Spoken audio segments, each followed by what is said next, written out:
कि एक उद्योग चलता था जिसका नाम था अपहरण उद्योग। अगर उसका कहीं जन्म हुआ तो गंगो क्षेत्र में जन्म हुआ दोस्तों। उसका सबसे पहले अपहरण उद्योग, अपहरण का काम जो चला, जो इतना गंदी मानसिकता का काम था, उसका शुरुआत गंगो विधानसभा से। जब भूल जाए तो पुरानी हो जाए बात, हमें भूलना चाहिए, याद रखना चाहिए। बहुत बुरी स्थिति थी। गंगो विधानसभा में आतंकवाद था। गंगो पूरे क्षेत्र में त्रामायम था की है और बहुत लंबे समय से इकट्ठा भारतीय जनता पार्टी के लिए काम कर रहे हैं। मेरे बड़े भाई नाराज तो नहीं गई क्यों? मेला राम जी बड़े, आप भी बड़े, मेरे बहुत लाडले भाई, भारतीय जनता पार्टी के बड़े नेता।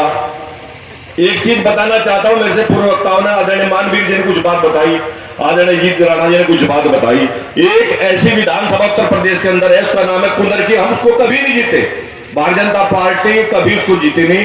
माननीय मंत्री जी को वहां लगाया गया संगठन के द्वारा, सरकार के द्वारा, और माननीय मंत्री जी ने वहां विधानसभा भारी मतों से जिता के भेजी। माननीय मंत्री जी संगठन का काम करना जानते हैं, जमीन पर बैठकर काम करना जानते हैं। बहुत पुराने जमाने से भारतीय जनता पार्टी अच्छा कार्यक्रम का इन्होंने आयोजन किया है। माननीय मंत्री जी के बारे में बताना चाहता हूं कि मैं बचपन से जानता हूं, दोनों इकट्ठा ही पढ़े, इकट्ठे ही लिखे, युवा मोर्चे के राजनीति इकट्ठे करने का काम किया, मेला राम जी के साथ रहने का काम किया, चौधरी नकली सिंह जी के साथ, आदि देवीचंद आर्य, बहुत गिने चुने लोग हुआ करते थे। 89 से पहले 88-89 की बात करता हूं मैं, 90-91 में तो हमारी स्थिति मजबूत हो गई थी, 91 में तो हमारी गवर्नमेंट ही बन गई थी।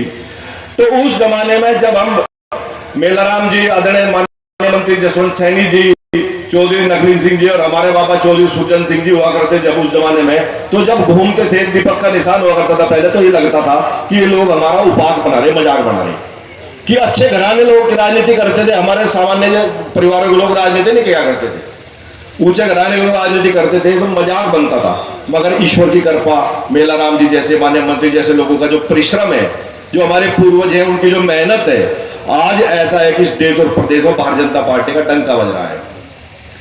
मेरे भाई सम्मानित जिला अध्यक्ष मानवीर पुंडील जी ने भी एक बात कही, आप सबने सुनी, कि गंगो विधानसभा और उत्तर प्रदेश की दशा दिशा कैसी थी 2014 से पहले और 2017 से पहले। दोनों चीजें ध्यान रखनी चाहिए, क्योंकि हम भूल जाए, जब भूल जाए तो पुरानी हो जाए बात, हमें भूलना चाहिए, याद रखना चाहिए। बहुत बुरी स्थिति थी।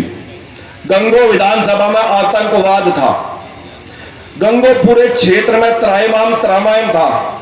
यहां के राजनेता क्या करते थे, आपसे कोई छुपावा नहीं है, आपको याद करना है। और मैंने उत्तर प्रदेश की विधानसभा में भी कहा था, किसी भाई ने सुना होगा, कि एक उद्योग चलता था जिसका नाम था अपहरण उद्योग। अगर उसका कहीं जन्म हुआ तो गंगो क्षेत्र में जन्म हुआ दोस्तों। उसका सबसे पहले अपहरण उद्योग, अपहरण का काम जो चला, जो इतना गंदी मानसिकता का काम था, उसका शुरुआत गंगो विधानसभा से हुई थी। आपको सबको पता है क्या हुआ, कैसे हुआ, सब लोग जानते हैं। मगर आज जो माहौल है, आज जो अमन चैन है, उसको मैं याद रखना चाहिए। आदरणीय योगी जी, आदरणीय मोदी जी की जो मेहनत, परिश्रम और ईमानदार नीतियां, ईमानदार सरकार ने जो परिणाम दिया है, वो सब आपके सामने है। गंगो विधानसभा की 2-3 भाई साहब ने मेरे समय तक परमिशन दे रखी कि समय की कोई बाध्यता नहीं है, फिर भी ज्यादा समय नहीं लूंगा। माननीय मंत्री जी को मुझे भी सुनना है, आपने सुनना है। गंगो विधानसभा में विकास की 2-3 बातें आपके सामने रखना चाहता हूं। माननीय मंत्री जी के आशीर्वाद से इसी बार हमारा जो बजट पीडब्ल्यूडी का बना है, जिसमें हमारी सड़कें स्वीकृत हो रही है, दौलतपुर से लेकर के और जहां तक हमारी गंगो विधानसभा की सीमा है, वैसे तो दौलतपुर मंगलोर मार्ग सारा का सारा 10 मीटर चौड़ा हो रहा है जी। अब इधर से भी काम लगने वाला है। गंगो से लेकर के खानपुर, धलापड़ा, कमेड़ा, सोनौली, किशनपुरा, वो मार्ग चौड़ा हो गया, स्वीकृति आ गई जी, वो भी काम बहुत जल्दी लगने वाला है। गंगो से लेकर के सुखेड़ी, नागल, राजपूत, ये गांव मार्ग भी चौड़ा होने वाला है, इसकी भी स्वीकृति आ गई है जी। इस्लाम नगर से तीतरो,